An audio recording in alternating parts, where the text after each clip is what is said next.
පුතේ ගර්භණී කාලය තුල ඔයා සතුටින් සිටීම වගේම ගර්භණී කාලය තුල දරුවා සතුටින් බාර ගැනීම ඒ වගේ කාරණා ඔයාගේ දරුවගේ අනාගතයට ගොඩාක් වැදගත් වෙනවා.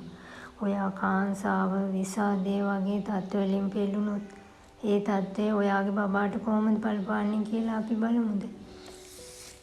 ඇත්තටම ඔයාගේ බබා ඉපදිලා සමාජය සමග ගැටෙනකොට දරුවා අනෙක් ළමයිට වඩා වෙනස් හැසිරීම් රටාවක් වෙන්නන්න පුළුවන්. අනෙක් දරුවන් සමග කලාකාරී ලෙස හැසිරීම, නිතරම තරහෙන් පසුවීම, අනෙක් දරුවන් එක්ක සුහදශීලීව කටයුතු කරන්නට නොහැකිකම, ඒ වගේම වැඩිහිටිවියටපත් වුණාම ඔයාගේ බබා මානසික අවපීඩන තත්ත්වවලට ලක්වීමේ අවදානම වැඩි. ඒ වගේම අර ඍණාත්මක සිතුවිලි වැඩි, සියදිවි හානි කර ගැනීම වගේ අවස්ථාවලට යොමු වෙනවා වැඩි. ප්‍රශ්නයකට මුහුණ දෙන්න ගොඩක් අමාරුයි ඒ වගේ බබාලට. නිතරම ළඟින් කවුරු හරි ඉඳගෙන එයාලට මඟ පෙන්වන්න වෙනවා වැඩිහිටිවියටපත් උනත්.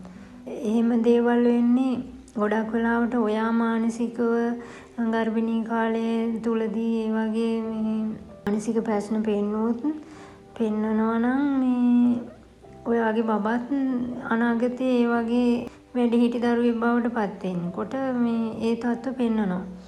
මානසිකව ගැටලුකාරී ලෙස පත් වෙච්ච අම්මා කෙනෙක්ගේ බබෙක් ගොඩක් වෙලාවට හිත ශක්තිමත් නෑ. ඒ වගේ බබාලා ගැටලු වලට මුහුණ දෙනකොට ඒවා විසඳ ගන්න බැරි ප්‍රශ්න බවට පත් වෙනවා එයාලගේ ගැටලු. ඒවා විසඳලා එයාලට ඉදිරියට යෑමේ හැකියාව ගොඩක් අඩුයි. ඒක නිසා ඔයාලට තියෙන්නේ ඔයාලා ගර්භණී කාලයේදී මානසිකව වැටෙනවා නම්, මානසිකව මොන හරි ප්‍රශ්නයක් තියෙනවා නම් ඒව ළඟම කෙනෙකුට කියලා හරි විසඳ ගන්න ඕනි. එහෙම නැත්නම් වෛද්‍යවරයෙක් හම්බ වෙලා ඒ වගේ ගැටලු විසඳ ගන්න දැන් ඕන තරම් අවස්ථාව තියෙනවා. එහෙම ඒවා විසඳගෙන ඔයා පුළුවන් තරම් සතුටින් හිටියොත් ඔයාට අනාගතයේ හොඳ දරුවෙක් බිහි කිරීමේ හැකියාව තියෙනවා.